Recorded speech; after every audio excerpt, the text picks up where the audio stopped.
Have you noticed that people seem to cut conversations short with you? Family visits feel strained, or younger people seem to avoid spending time with you. I'm going to reveal 7 social habits that push people away from seniors.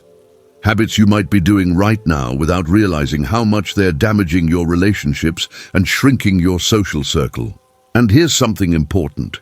The third habit is so common that nearly 80% of seniors do it in every single conversation. Yet research shows it's the #1 reason adult children dread phone calls from their parents. Stay with me, because recognizing these habits could transform your relationships starting today. Janice, 74, from Iowa, couldn't understand why her 3 adult children rarely called anymore, and visits became shorter and more rushed each year. When her daughter finally gathered the courage to speak honestly during a tense conversation, Janice discovered she'd been doing 7 specific things in every interaction that made people want to escape as quickly as possible. Things she had absolutely no idea were so off-putting to others. Habit 1. Dominating every conversation with health complaints. How much of your typical conversation time is spent describing your aches, pains, doctor appointments, and health problems in exhaustive detail to anyone who will listen? Research from the University of Michigan's Institute for Social Research shows that excessive health-focused conversation by older adults significantly reduces social engagement because listeners experience what psychologists call compassion fatigue. They begin avoiding interactions that feel one-sided, draining, and entirely focused on medical complaints. When every conversation becomes an organ recital listing everything wrong with your body, people stop asking how you're doing because they know they'll get a 15-minute medical report they didn't sign up for. Your health struggles are real and deserve acknowledgement, but making them the centerpiece of every social interaction transforms you from an interesting person into a walking list of ailments that exhausts everyone around you. Think about what happens in the listener's mind when you launch into detailed descriptions of your digestive issues, sleep problems, joint pain, and upcoming medical procedures every single time you talk. They're not doctors who can help you. They're not genuinely fascinated by the intricacies of your symptoms. They're trying to have a normal social connection, and instead they're getting trapped in a one-way conversation where they're expected to sympathize endlessly while you never ask about their lives. This pattern doesn't create connection, it creates obligation and fatigue. People begin to avoid you not because they don't care about you, but because talking to you has become work instead of pleasure. You've trained them that every interaction will drain their emotional energy without any reciprocal interest in their experiences. Bernard, 76, from Nevada, genuinely wondered why neighbors stopped asking, "How are you?" when they saw him outside. His wife finally pointed out that he spent 15 minutes answering with detailed symptom descriptions every single time.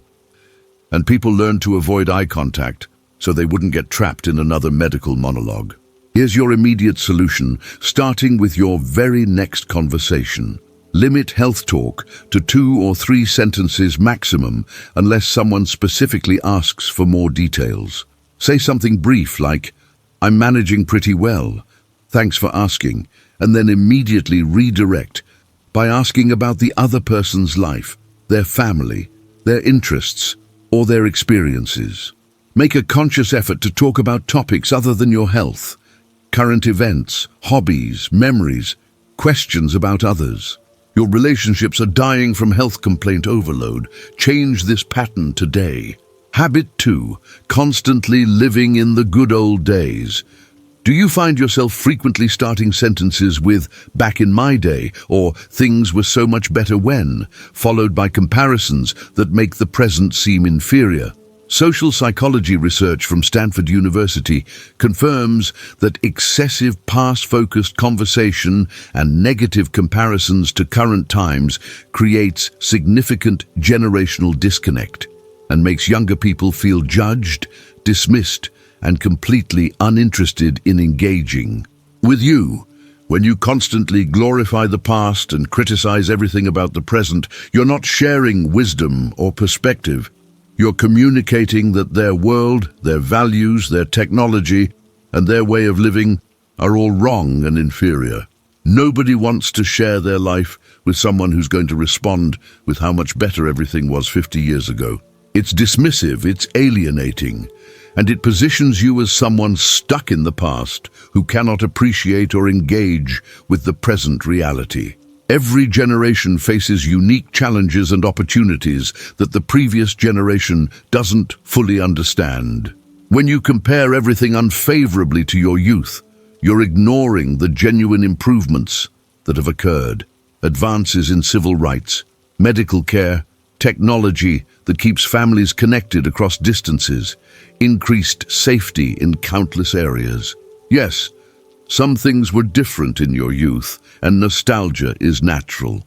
But when it becomes the dominant theme of your conversation, when you can't discuss any current topic without pivoting to how much better things used to be, you're building a wall between yourself and everyone living in the present. You're making it clear that you don't value or respect their current reality.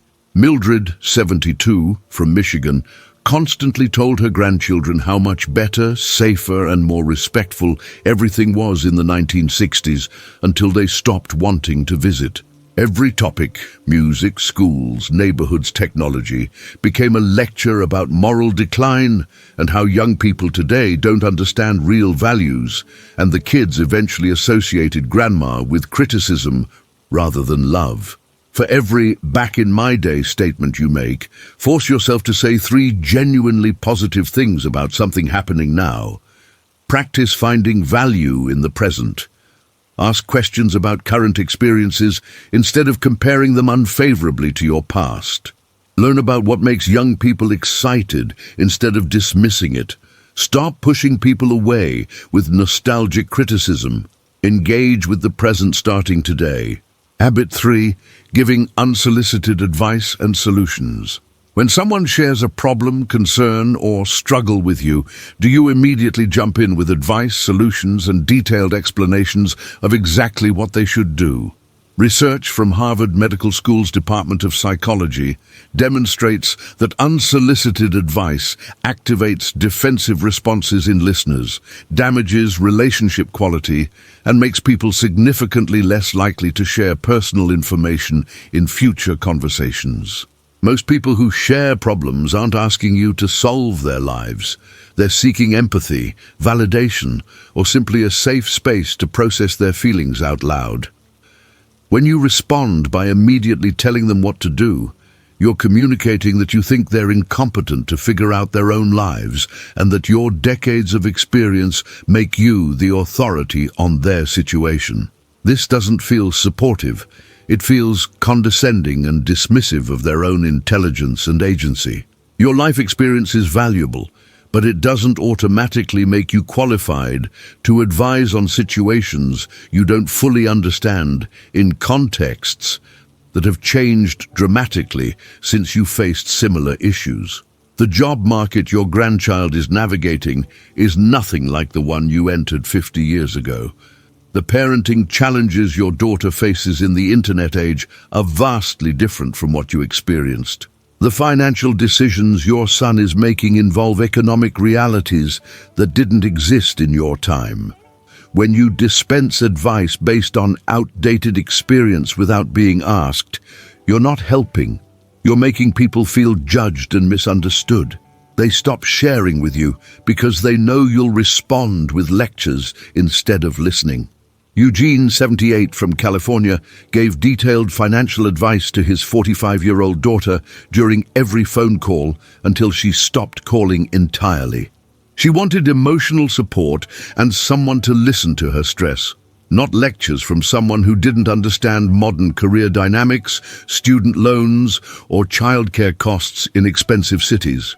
When someone shares a problem with you, pause and ask this simple question.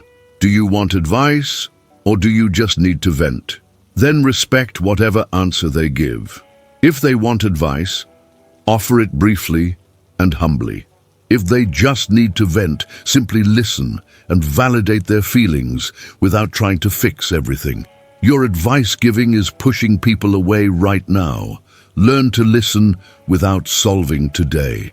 Habit 4. Interrupting and not truly listening. Are you thinking about what you're going to say next while the other person is still talking, or waiting for the first pause so you can jump in with your own story?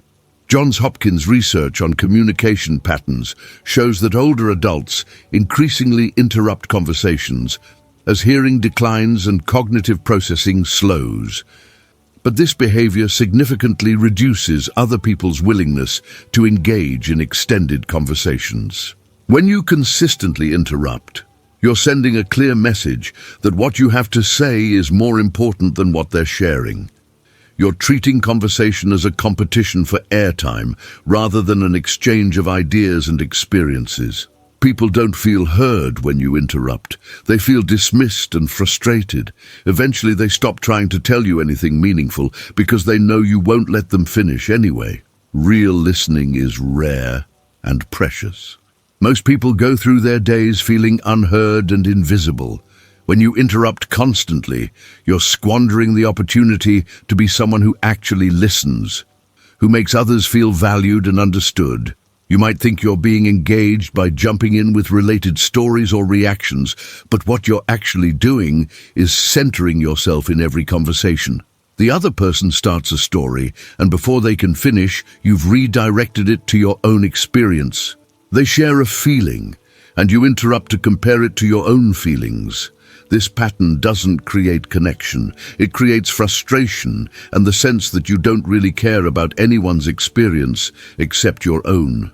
Sylvia, 70, from Tennessee, constantly interrupted her son's stories to redirect conversation to her own related experiences. He eventually stopped sharing anything meaningful with her because he never felt heard or valued. Every conversation became about her instead of mutual exchange. Count to 3 slowly after someone finishes speaking before you respond, giving them space to add more if they want.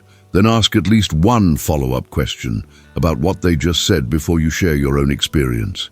This simple practice shows you are actually listening and care about their full story. Your interrupting is destroying meaningful conversations. Practice patient listening today. Habit 5. Complaining without solutions or positivity. How much of your daily conversation consists of negative complaints about everything wrong in your life, your body, the weather, prices, politics, or the world in general? Mayo Clinic research on social relationships confirms that chronic negativity and complaint-focused conversation patterns significantly reduce both social network size and quality, because people naturally distance themselves from consistently negative interactions to protect their own mental health and emotional energy. Nobody enjoys spending time with someone who complains constantly without any balance of positivity, gratitude, or solution-seeking. It's emotionally exhausting to be around relentless negativity. When every conversation is dominated by complaints, criticism, and pessimism, people start avoiding you, not because they're unsympathetic, but because interacting with you drains their energy and darkens their mood. Complaining occasionally is normal and human. Everyone needs to vent frustration sometimes, but when complaining becomes your default mode of communication, when you can't discuss any topic without finding something wrong with it, you've become someone people tolerate rather than enjoy. Think about how you feel after spending time with a chronic complainer. Tired, deflated, maybe even slightly depressed. That's exactly how people feel after spending time with you if you're stuck in this pattern. Your negativity is contagious, but not in a way that builds connection. It spreads discomfort and makes people want to escape your presence as quickly as possible. Vernon, 75, from Ohio, complained about the weather, his neighbors, politics, his body, rising prices, and young people every single day until even his closest friends started making excuses to avoid his company. They cared about him, but spending time with him had become a reliably negative experience they dreaded. For every complaint you voice, force yourself to share one thing you're genuinely grateful for, or one positive observation about your day, your life, or the world around you. Practice noticing what's working instead of only what's broken. Seek solutions instead of dwelling in problems. Your negativity is isolating you. Balance your perspective, starting now. Habit 6. Refusing to adapt or learn anything new. Do you proudly declare that you don't understand technology, refuse to try new things, and openly prefer that everything stay exactly as it was decades ago? Research from the National Institute on Aging shows that rigid refusal to learn new skills or adapt to change correlates strongly with social isolation because it prevents participation in modern communication methods and shared activities with younger generations. When you announce that you refuse to learn texting, email, video calls, or any technology that everyone else uses daily, you're choosing isolation. You're making it difficult or impossible for people to communicate with you using the methods they use for everyone else in their lives. You're forcing them to accommodate your refusal to adapt, which creates frustration and often results in reduced contact. Because staying connected with you requires extra effort they don't have to expend with anyone else. The world changes whether you approve or not. Communication evolves, social norms shift, technology advances, and culture transforms. You can either adapt enough to maintain connection with the people you love, or you can rigidly refuse and watch your social circle shrink year by year. This isn't about abandoning your values or becoming someone you're not. It's about caring enough about your relationships to meet people halfway. Learning to send a text message doesn't compromise your integrity. Figuring out video calls so you can see grandchildren's faces doesn't mean you've sold out. Being willing to try a new restaurant or activity doesn't erase your identity. Flexibility is how you stay connected across generations. Clifford, 73, from Washington, refused to learn texting or video calls and wondered why his grandchildren stopped connecting with him regularly. They lived in a digital world where quick texts and video chats were how they stayed close with people they loved, and his proud refusal to engage meant they had to work much harder to maintain contact with him than anyone else. Learn one small new thing each month. Send a text, watch a YouTube video, try a new activity or restaurant, download an app. Stop announcing your refusal to engage with modern life as if it's a virtue. Start viewing adaptability as the bridge that keeps you connected to people you love. Your resistance to change is cutting you off from meaningful connection. Start adapting today. Habit 7. Gossiping and speaking negatively about others. Do you find yourself bonding with people by sharing negative information, critical observations, or judgmental comments about mutual acquaintances who aren't present? Social psychology research from UCLA demonstrates that habitual gossips are trusted less, included less in social activities, and experience smaller social networks because people logically fear becoming the next subject of negative talk. When you regularly criticize or gossip about others, everyone listening makes a rational calculation. If you talk this way about other people when they're not around, you're definitely talking this way about me when I'm not around.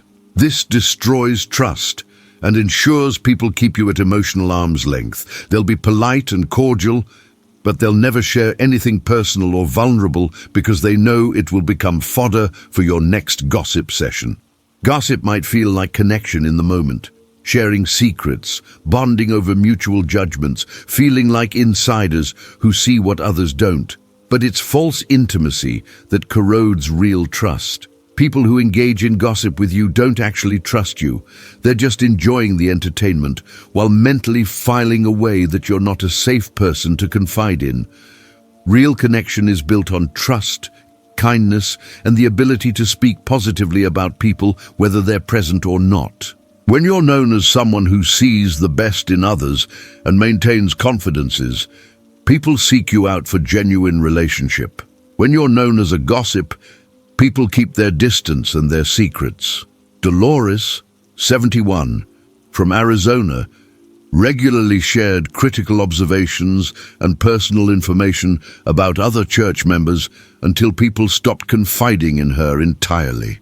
They realized anything shared would be repeated with her own negative commentary, so she became someone everyone was friendly with, but nobody truly trusted with anything important. If you can't say something directly to someone's face, don't say it behind their back. When conversations turn to gossip, redirect to neutral or positive topics. Practice being known as someone trustworthy rather than someone who collects and distributes other people's business. Your gossip habit is destroying trust and limiting your relationships. Stop this immediately. You've just learned 7 specific social habits that push people away from seniors, dominating conversations with health complaints, constantly glorifying the past while dismissing the present, giving unsolicited advice, interrupting instead of genuinely listening, chronic complaining without balance, refusing to adapt or learn anything new, and gossiping about others. The encouraging news is that none of these habits are permanent personality traits or unchangeable aspects of who you are. They're learned behaviors that can absolutely be modified with awareness, effort, and commitment.